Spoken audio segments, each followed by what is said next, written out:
everybody. Thanks for choosing to be part of our community this morning. Here at East Petersburg Mennonite Church, we are a community that is striving to be a community that's learning to live and love like Jesus. I don't know about you, but this weather this week really bummed me out. The common wisdom is that you're supposed to be able to plant your pepper and tomato plants on Mother's Day weekend or other plants that can't have frost. And so we were ready to plant our pepper and tomato plants on like the day before Mother's Day. Then we look at the weather forecast and it says frost all week, and it was just a huge bummer. We got the pepper and tomato plants in on Friday, thankfully, but not everyone's going to be planting pepper and tomato plants and other things in the garden. But I hope that you and your family are doing well during this time. I hope that you're enjoying outside, getting to go take walks, take hikes, however you like to get outside. Obviously, there's a lot of confusion around what we can and cannot do from our officials during this time. But for me personally, I just really encourage everyone to get outside and enjoy the nice weather that we've hopefully been having and will continue to have here in the spring. This morning, we're going to be participate in worship together with Josh, Tracy, and Jonathan. And then Jeff's going to lead us as we think and dive into how Jesus says that he is the good shepherd. I'm going to pray quickly for us, and we're going to go to Josh. Dear Lord, thank you that we can spend this time together, even if we are online and we can't meet in person. We pray for our officials, that they can guide us and lead us well during this stressful time. We pray for guidance as a church community so we can together figure out what this new reality looks for us as a church. Amen. Josh? Hey, good morning, everybody. We're so excited to worship with you this morning. Just wherever you're at, we invite you to stand with us and let's sing out to our Lord and Savior. For this first song, it's telling about still giving praise even when you're in the lowest of valleys.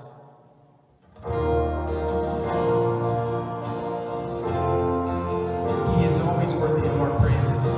Come on, let's sing to him today.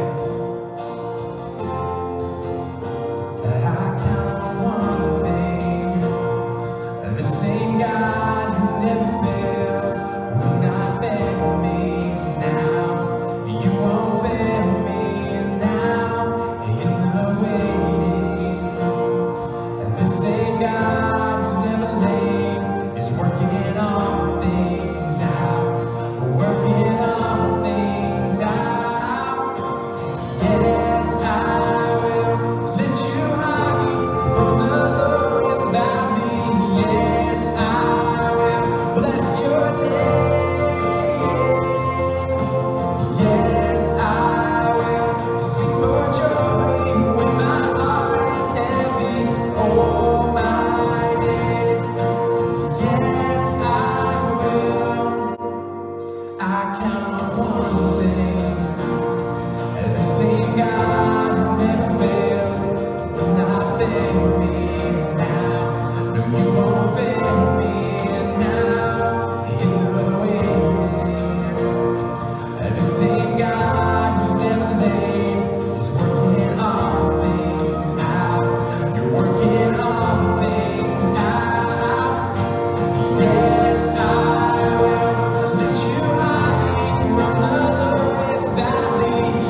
Yes, I will lift you high from the lowest valley. Yes, I will bless your name.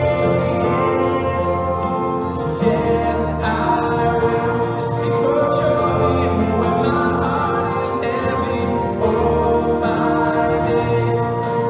Yes, I will for all my days.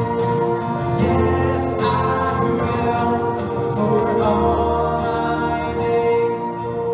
Yes, I will. Yeah, Lord, we choose to worship you, even when sometimes it feels like we're in our darkest, lowest valley. God, you always give us reason to still praise your name. May we always remember that. Thank you, Lord.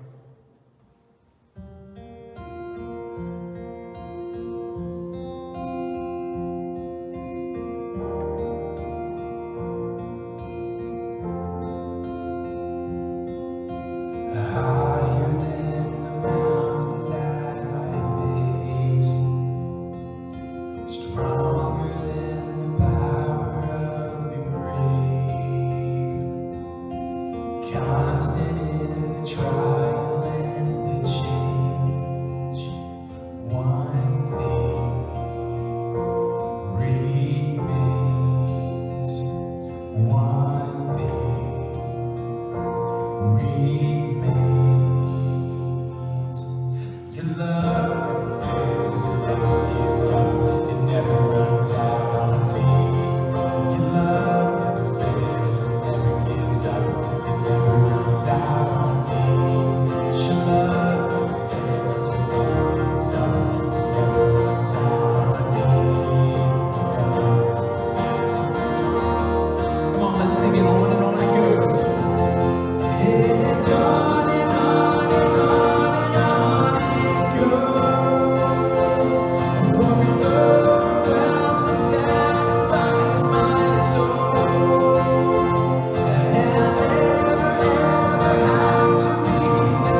am the good shepherd.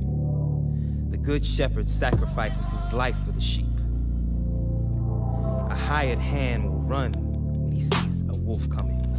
He will abandon the sheep because they don't belong to him, and he isn't their shepherd. And so the wolf attacks them and scatters the flock. The hired hand runs away because he's working only for the money and doesn't really care about the sheep. I am the good shepherd. I know my own sheep, and they know me. Just as the Father knows me, and I know the Father. So I sacrifice my life for the sheep. I have other sheep too that are not in this sheepfold. I must bring them also. They will listen to my voice, and there will be one flock with one shepherd. The Father loves me because I sacrifice my life so I may take it back again. No one can take my life from me. I sacrifice it voluntarily. For I have the authority to lay it down when I want to, and also to take it up again.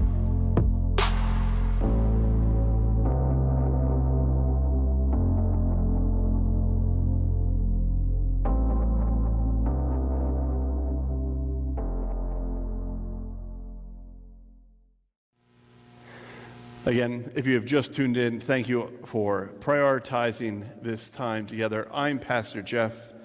It is great to embrace God in worship with you, to find ourselves encouraged in community, as well as finding ourselves equipped for God's mission in our backyard. Over the past few weeks, we have been in a series called I Am. And this series has been exploring the 8 I Am statements, which are found in John's gospel, or John's narrative of the life of Jesus. In those statements, we find that Jesus refers to himself with these kind of descriptor or kind of describing terms attached to them. So far, we've seen how Jesus says that he is the light, that he is the gate, right? We've looked at this statement where Jesus literally echoes God and says, I am the I am, right? And so this morning, as we continue this series, looking at these statements in which Jesus has used to describe himself, we are going to be looking in John 10 at a passage that follows the passage we looked at last week, in which Jesus says, I am the good shepherd. Now, if you're at all familiar with the Bible, this is one of those passages that you know well. I know this is a favorite passage of many of you. It's one that you are probably super familiar with. In this passage in John 10, we see Jesus is addressing Pharisees. And this morning, I'm just going to read our passage, picking up in verse 11, going to the 21st verse, and we're just going to read that and then unpack it here this morning. Jesus begins speaking here in verse 11. He says, I am the good shepherd. The good shepherd lays down his life for the sheep. The hired hand is not the shepherd who owns the sheep. So when he sees the wolf coming, he abandons the sheep and he runs away. And then the wolf attacks the flock and scatters, and the man runs away because he's a hired hand and cares nothing for the sheep. I am the good shepherd. I know my sheep, and my sheep know me, just as the Father knows me, and I know the Father. And I lay down my life for the sheep. I have other sheep that are not of this sheep pen, right? Not of just this group that I'm talking to right now. I must bring them in also. They too will listen to my voice, and they will be one flock with one shepherd. The reason my Father loves me is that I lay down my life only to take it up again. No one takes from me, but I lay down on my own accord. I have authority to lay it down and authority to take it up again. This command I received from my Father. Passage goes on to say that the Jews who were listening were once again divided. They begin to say, man, is this guy demon-possessed or just driving mad? But others say, these are not the sayings of a man who is possessed or a man who is driven mad. They say, can a demon open the eyes of the blind?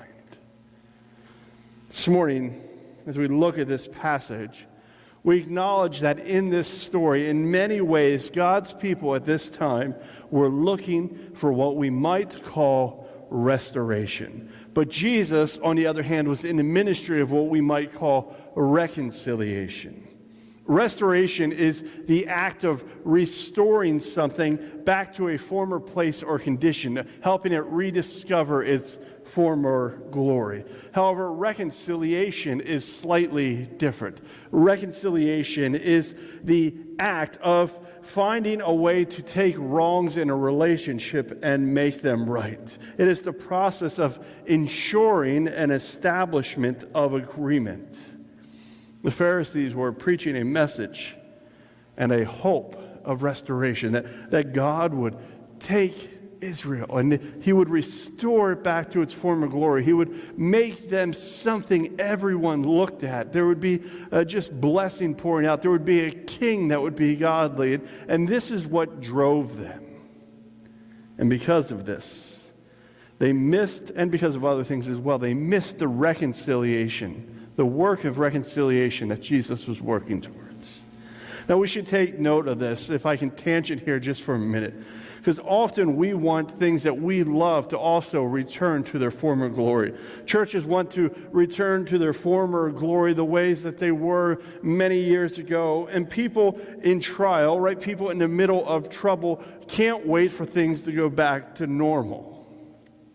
But many times, more times than not, God actually moves in the middle of trial and change in reconciliation, not in restoration. He's looking to make wrongs right, to restore restoration, restore relationship, but not restore things back to where we found comfort. Now think about it. Paul says to the church in Corinth, all of this is from God, who through Jesus Christ reconciled us to himself and gave us the ministry of reconciliation. He tells the Romans, for while we were enemies, we were reconciled to God by the death of his Son. Much more, now that we are reconciled, shall we be saved by his life.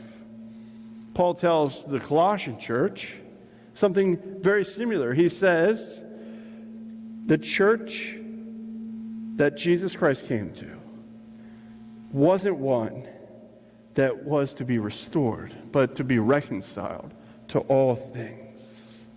In fact, Jesus himself says he hasn't come to restore things to their former glory. He says, I haven't come to bring peace, but a sword, right? He tells us that following him will not restore families, but it'll split families.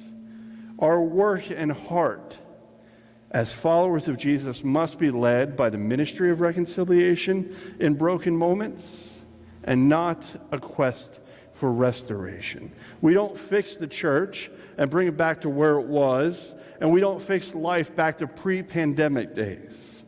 Pharisees want restoration. Followers of Jesus want reconciliation. We are looking to partner with God where we are in the here and the now, and to practice finding ways to make the wrongs, the broken parts of relationships right. Well, that's enough kind of tangent for now. Let me keep going here. Throughout the Old Testament, what we see is that the history of God's people, we find these imageries or these figures of speech around sheep.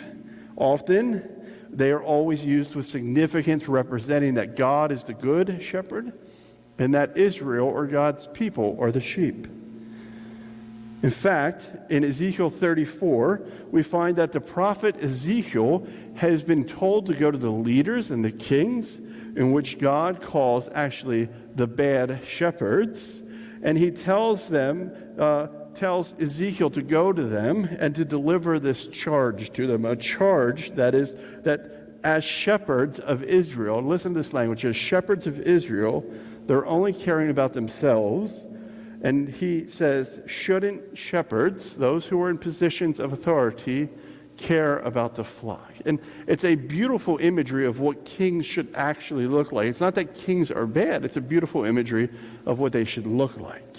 The point emerges in his prophetic encounter with Ezekiel in the Old Testament that God is the good shepherd who will rescue the sheep, and he will place them in the care of God's servant, David. Or they will experience at this time what we might call a restored monarchy.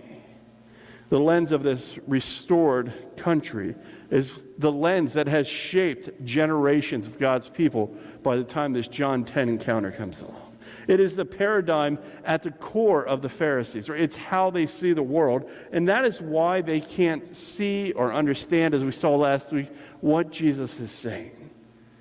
At the end of the day, they are distracted by the ideas of restoration, and they can't even imagine God's goodness and good news looking any other way.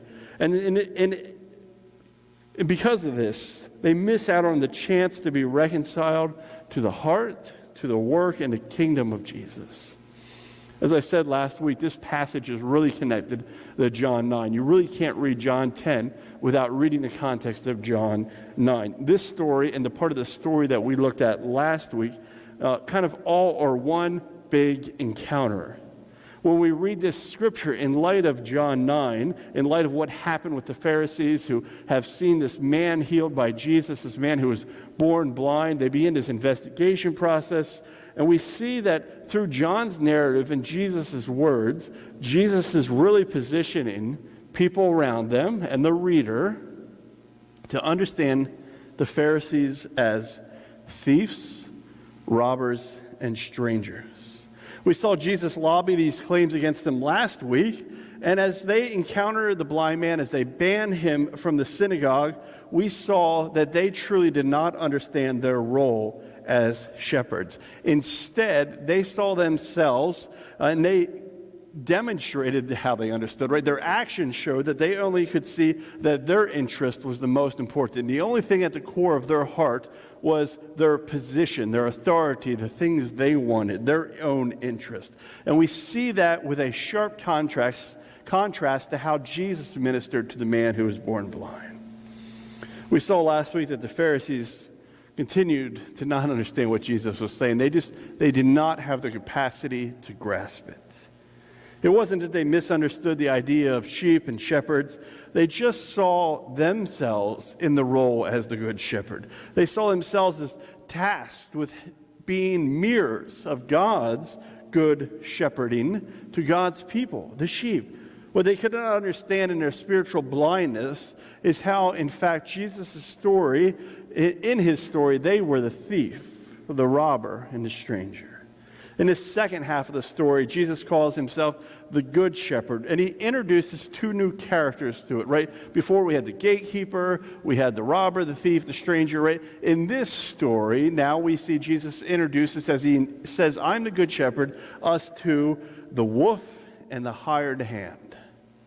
Now, a hired hand was somebody who was hired to take care of the sheep, as we saw last week, but here what it represents is people that are interested in titles, in money, and in power, right? They are people who have no calling. They are people who professionally have been looking to achieve themselves and to move forward.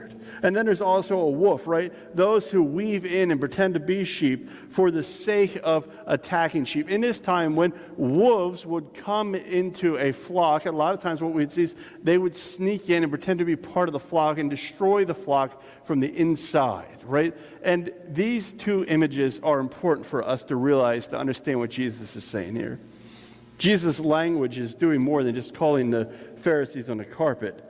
He's using stories and imagery from their shared history to show that he was a true fulfillment, the true fulfillment of their long-wanted hopes and wishes of restoration. But it didn't look like what they thought it looked like. It looks like reconciliation.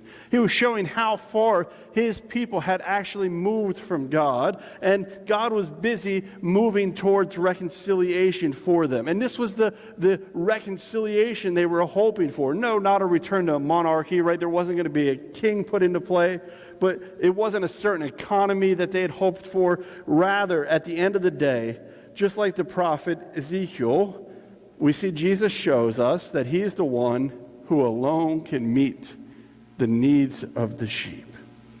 He alone, like God in the prophetic story of Ezekiel, is the good shepherd. Now, Jesus draws a comparison between the good shepherd and the hired hand. The word for good implies that he has the best in mind, that his intent at the heart of who he is for others. And the word for good also can imply that he is modeling it, or that he's identifying, just as God is the good shepherd, he in essence is saying, I am God in your midst. I am the good one here. I am modeling the best goodness. In the Ezekiel account, in which Jesus is actually stealing influence from here, it's been said that God is the good shepherd who cares for the sheep, rescuing them from the places which they've been scattered, feeding them, tending to the weak, to the injured, and to the lost. By referencing that story, this is exactly what Jesus is saying here, that he is caring for his sheep. He is rescuing them from the places they've been scattered, including ones that people don't even know about, which we can talk about at another time. He's feeding them and tending to the weak, to the injured, and the lost. Jesus is incorporating the same promise and hope here that shows up in that story of the prophet Ezekiel generations ago. But he adds something more here. He makes a direct reference to how shepherds must be willing to lay down their life for their sheep. Now, perhaps Jesus is kind of referencing Zechariah 13 here, and this idea that shepherds must be the first line of defense for their sheep. But Jesus is probably also speaking to a Palestinian practice of shepherding at this time. Remember, we talked about villages and how they had shepherd herds? Well, this is more of a rural situation, right? This is a little different than the passage we saw last week. This is a shepherd who's out in the mountains. The hills are dangerous, they're rocky. A shepherd's worth and identity was wrapped up in how he cared for the sheep. He was not only the first line of defense, he was entrusted to keep those sheep safe from wild animals. They were to protect their livelihoods at all costs. In fact, you were financially responsible for the loss of sheep. With the prophet Amos, there's this story where a sheep gets destroyed, and Amos just longs to bring back an ear or a leg out of the lion's mouth to prove that something ill fell out of his control on to this sheep, right? They were financially responsible. They had to prove that something out of their control happened to a sheep that they were entrusted to care for. The shepherd had to be responsible, and the good shepherd most certainly is. Shepherds cannot say, no, I do not accept responsibility. Jesus certainly is speaking to the sacrificial walk that he will soon do, laying down his life for the reconciliation of all of God's people, Jew and Gentile. He's speaking to the responsibility that he is taking as Messiah to care for God's sheep. Jesus was the real shepherd, and he was born for this task. He will not abandon people like these so-called leaders before them, false shepherds who come for power and title, not like those who come because of calling. The outcome of Jesus' work as the Good Shepherd will be the same as it was in the story of Ezekiel. We will hear God say, you are my sheep, the sheep of my pasture, and I am your God. We have been reconciled. We will be together again in the pasture or the kingdom, and I will be with you. But there's danger in that statement too. When Jesus sends out his disciples, he tells them that he's sending them out like sheep among the wolves. Paul warns that there are wolves in the church, and they will not spare the sheep. In learning to live and love like Jesus, we look to model the behavior of Jesus. William Barclay writes, Jesus' point is the man who works only for his reward thinks more about money than anything else. The man who works for love thinks more of the people he is trying to serve than anything else. Jesus was the good shepherd who loved his sheep. For that, their safety, he would risk one day and even give his life. That's what it means for us to learn to live and love like Jesus in our backyards. In following the good shepherd, we are called to model the same traits of a good shepherd, a shepherd who is willing to lay down his life for those that they are called to serve. N.T. Wright says, the shepherd, after all, must spend hours of days in the company of the sheep. He knows their individual characters, markings, likes, and dislikes. the more they know him, the more they trust him, they know his voice. And through generations of Bible readers have turned to verse 11, where Jesus calls himself the Good Shepherd, we notice that it is in these first 5 that he actually doesn't refer to himself really at all. He's talking more in the abstract, where there's this difference between good shepherds and false shepherds. You can tell the true king the same way you can tell a true shepherd. Anyone can turn up in Jerusalem and give himself airs as a leader, but only the one who comes by the way of God has appointed him to do so. Anyone can call followers, right? Any of us can say we are a leader. And you might be a hired hand leader, or you might be a leader in the flock that's really a wolf. But the real king, the real shepherd, the one who's really been called, is the one who has been called through calling and not by hiring. The one who serves from heart will always make a bigger difference than the one that has been put in there for any other unholy reason. The call for us today as Jesus' sheep is to listen to his voice, to find in him alone a life that is overflowing, to trust him as our good shepherd, to spend time with him so he can truly get to know us and we can truly get to know him, as it says, that he knows his sheep and his sheep know him. We also find that we must find him as the only shepherd, and we have called to walk in intimacy with that, knowing that our Father loves us, that there is a care for the sheep, and knowing that our Father has laid down his life so that we can be reconciled to him. But we also look at this passage and realize we haven't been called to be restorers of the glory days in our churches and in our neighborhoods, but rather instruments of reconciliation, mirroring the characters of the Father. And it's okay. Some of the religious people around us won't get it. And some of those might struggle to understand the imagery just as the Pharisees did. And we must be warned that there will be wolves and hired hands in our mix. People that pretend to have all of the pompous and the glory about them, but at the end of the day, they are looking just to divide us. We must be called. We must be walking in imitation in the Lord in such a way that we too are mirrors of that good shepherd in all of our contexts, ministers of reconciliation. Blessings.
In the crushing, in the pressing, you are making new wine. In the soil I now surrender, you are breaking new ground. So I yield to you and to your care. When I trust you, I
Thanks for joining us this morning, and thank you for prioritizing this time together. And the ministry team is always here for you guys. If you ever need anything, feel free to reach out during this time of transition. And this week, as you consider this passage in John 10, as you continue to reflect on Jesus as the Good Shepherd, we invite you to consider our where, what, and who questions. Where in the scriptures was the Holy Spirit inviting you to look or discover something new about Jesus or look at him in a different way? What are you going to do in response to it, right? What is Jesus asking you to do or to change? And who are you going to invite on the journey with you to keep you accountable and resourced as you make that shift? Thank you for gathering with us. We look forward to being with you later in the week. Blessings to each one of you. I like it like that. Oh, yeah. All right, stop. Collaborate and listen. Ice is back with a brand new invention. Something grabs a hold of me tightly, float like a harpoon daily and nightly. Will it stop? Yo, I don't know. Nope.